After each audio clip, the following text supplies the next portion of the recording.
የወንድሙ ገዥ ሆኖ አልፏል ማለት ነው። ስለዚህ ባጭሩ ልጆች የእግዚአብሔር ስጦታዎች ናቸው። እመቤታችን ለሐናና ለኢያቄም ፍጻሜው ግን የእኛ እናት ናትና ሚያዝያ 21 ቀን የእመቤታችን የድንግል ማርያም ወርሃዊ መታሰቢያ ነውና እመቤታችን ድንግል ማርያም ቅዱስ ያሬድ እንደተናገረው በዚህ በተአምረ ማርያም ቅድመ ዓለም በአምላክ ሕሊና ትታሰብ የነበረች እንደገና ደግሞ ቅዱስ ያሬድ ዘእንበለ ይትፈጠር ሰማይ ወምድር ወዘእንበለ ትጻረር ምድረ ገነት ሀለወት ስቤት ዓለም ሳይፈጠር ይልቁንም 20 ዓለማት ሳይፈጠሩ በአምላክ ሕሊና ትታሰብ የነበረ ይልቁንም ደግሞ በመላእክት በሊቃነ መላእክት ትመሰገን የነበረች እናት ድንግል ማርያም እንደገና ደግሞ ሰማይና ምድርን እግዚአብሔር ሲፈጥር በመንበረ ስብሐት ታቦት ዘዶር እንተ ይእቲ እግዝእትነ ማርያም እነሆ በሥላሴ ስዕል ነጸብራቅ አድርጎ ምሳሌ አድርጎ አስቀመጣት። ወደዚህ ዓለምም ቅዱሱ ሙሴ አራዮ ለሙሴ ዘከመ ይገብር ግብራ ቀዳሚሃ ለጽዮን ሰማይ ሳረረ ወበዳግም አራዮ ለሙሴ ዘከመ ይገብር ግብራ ለደብተራ እነሆ በሥላሴ መንበር ላለችው ለታቦተ ጽዮን ወደ መሬት 40 ቀንና 40 ሌሊት ጸልዮ ሲሰጠው በምን አይነት መልኩ ማስቀመጥ እንዳለበት ደብተራ ኦሪትን አሳየው። ያችን ደብተራ በዚህ ለምሳሌ አሁን ብዙ ጊዜ እኛ ደብተራ የሚባለውን ነገር ለአንድ ነገር ብቻ እንሰጠዋለን። ደብተራ 3 አይነት ትርጓሜ አለው። አንደኛው ደብተራ ማለት እመቤታችን ናት። ድንኳን ትባላለች። የአብርሃም ድንኳን ኦሪት ዘፍጥረት ምዕራፍ 18 ላይ አብርሃም አንሳ እይንቲሁ ወሬ ሰለስተ እዶ አይኑን አነሳና 3 ሰዎችን አየ፣ እነዚያን ወደ ድንኳኑ ይዞ ገባ ይላል። ደብተራ እመቤታችን ናት። የተሸከመው ክፍል መድኃኔዓለም ነው፣ ወልድ ነው ተብሎ ተወስዷል ማለት ነው። ስለዚህ ደብተራ እመቤታችን ናት ነው። ሁለተኛው ደብተራ ድንኳን ነው። ደብተራ እመቤታችን፣ ደብተራ ድንኳን። ሶስተኛው ደብተራ ማለት መርጌታ ማለት ነው። እዚህ አፈረሰ ምን አለ ከሚል ጋር የሚገናኝ ነገር አይደለም። ይሄ ዝም ብሎ በዘልማድ የሚወራ ወሬ ነው እንጂ ደብተራ ማለት ጠንቋይ ማለትም አይደለም፣ አስጠንቋይ ማለትም አይደለም። ደብተራ እመቤታችን፣ ደብተራ ድንኳን ማለት ነው እና ዘእንበለ ይትፈጠር ሰማይ ወምድር ሰማይና ምድር ሳይፈጠሩ በፊት በአምላክ ሕሊና የነበረች ሰማይና ምድር ሲፈጠር ደግሞ በመንበረ ስብሐት ደግሞ ያስቀመጣት ከዚያ ደግሞ 40 ቀንና 40 ሌሊት ሙሴ ጾሞ ሲጸልይ በታቦተ ጽዮን ሰጠው በድንኳን ውስጥ አስቀመጠ።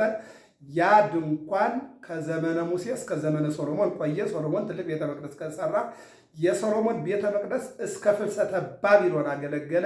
70 ዘመን ይሄ አሁን የምናየው የኖህ መርከብ የሚመስል ዛኒጋባ የሆነ አዳራሽ ቤተክርስቲያን ያ በዚያ ጊዜ በችግር የመጣ ነው። ያንን ሰርተው ሲኖሩ አባቶቻችን ቤተክርስቲያን ስላልሰሩ ለአንተ መስዋዕት ስላላቀረቡ በእነሱ ምክንያት ነው እኛ የተሰደድነውና ግዞት ላይ የወደቅነው። ወደ ሀገራችን ብንመለስ ለእኛ ቤት እንስራ አንልም፣ መጀመሪያ አንተም ቤት እንሰራለን ቤተ መቅደስ እንሰራለን ብለው ተሳሉ። እግዚአብሔርም የሚጠት ባለቤት ነውና ከ70 ዘመን በኋላ ሲመልሳቸው ይሄ ዘሩባቤል ሰራው የተባለ 46 ዓመት የፈጀ በዮሐንስ ወንጌል ምዕራፍ 2 ቁጥር 15 ላይ ያለው ንስትው ወለዝንቱ መቅደስ ወአነ አነሶ በሳልስት ዕለት ይህን መቅደስ አፍርሱት በሶስተኛው ቀን አነሳለሁ ያለው መቅደስ እሱ ተሰራ። ከዚህ በኋላ ጌታችን መድኃኒታችን ኢየሱስ ክርስቶስ ከትንሣኤ በኋላ ሐዋርያት በአጽናፈ ዓለም ተበትነው ሲያገለግሉ ፊልጵስዩስ አካባቢ የነበሩ ሐዋርያት ምዕመናንን አሳምነው ሲጨርሱ ምዕመናን ጥያቄ ጠየቋቸው።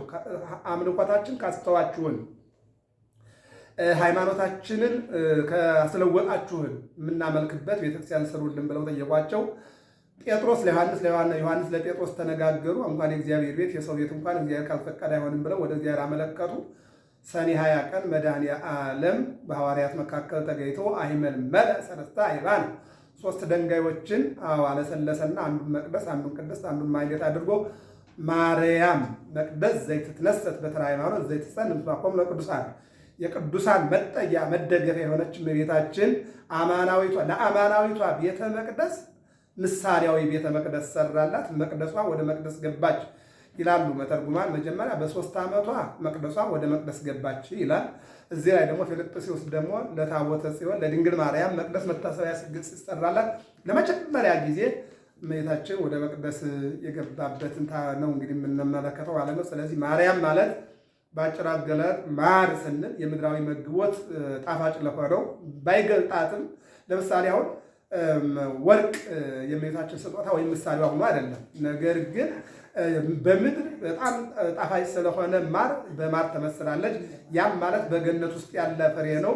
በዚያ በፍሬው ተመስላለች። ማርያም ማለት በገነትና በምድር የሚኖሩ የሚያመሰግኑሽ ማለት ነውና ሚያዝያ 21 ቀን የእመቤታችን የቅድስት ድንግል ማርያም ወርሃዊ መታሰቢያ በዓል እንኳን አደረሳችሁ። የትንሣኤው ጌታ ምድረ ተንሥአ እሙታን አስተራዮን ከተነሳ በኋላ ለነ ማርያም መግደላዊት፣ ለነ ሳራ፣ ለነ ሰሎሜ ታያቸው ሲል እመቤታችንም አብራ ነበረች። የሐዋርያት ሥራ ምዕራፍ 2 እንደምንመለከተው ሴቶችም ሶስት አይነት ሰዎች ናቸው። አንደኛ ሐዋርያት ናቸው፣ ሁለተኛ ሰባርዲት ናቸው፣ ሶስተኛ 36 ቅዱሳት አንስት በአንድ ላይ ሆነው እየቆረሱ እየተመገቡ የጌታን ትንሣኤ ያመሰግኑ ነበረ። ይልቁንም ሰባቱ ኪዳናትን እየተማሩ እስከ ዕርገቱ አብረው ቆይተዋል ከሚለው ላይ እመቤታችንም አብራ እንዳልተለየች ይናገራልና በማዕዳችን በሕይወታችን በአገልግሎታችን የድንግል ማርያም አማላጅነት እንዳይለየን መልካም ፈቃዱ ይሆንልን። መልካም ፈቃዷ ይሆንልን። የልጇን መልካም ፈቃዱ ይሆንልን።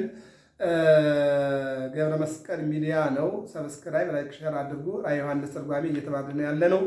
የእመቤታችንን እንግዲህ ያው ሚያዝያ 21 ቀን መታሰቢያ ስለሆነ በሰበር ነው የገባሁት። ሰላም እግዚአብሔር ከሁላችን ጋር ይሁን። በዚች በጠባቧ ሚዲያ ሰፊውን የእግዚአብሔርን ሐሳብ በጠባቧ ሚዲያ ሰፊውን የእመቤታችን የድንግል ማርያምን ነገረ ማርያም ቢያጥርም ቢበዛም እየተነጋገርን ያለ ነውና ገባ እያላችሁ ቤተሰብ እየሆናችሁ ሰብስክራይብ፣ ላይክ፣ ሸር አድርጉ። ሰላም እግዚአብሔር ከሁላችን ጋር ይሁን።